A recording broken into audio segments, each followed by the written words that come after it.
if this PC desktop icon missing or not showing on your Windows 11 and Windows 10 system, and this PC on your desktop, go to Windows settings by pressing Win plus I shortcut key. Click on a start button and choose settings. From the left side, click on personalization. Thereafter go to right side, and here you will find the option themes. Click on it,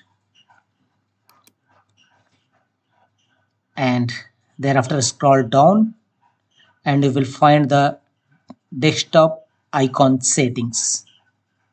Click on it.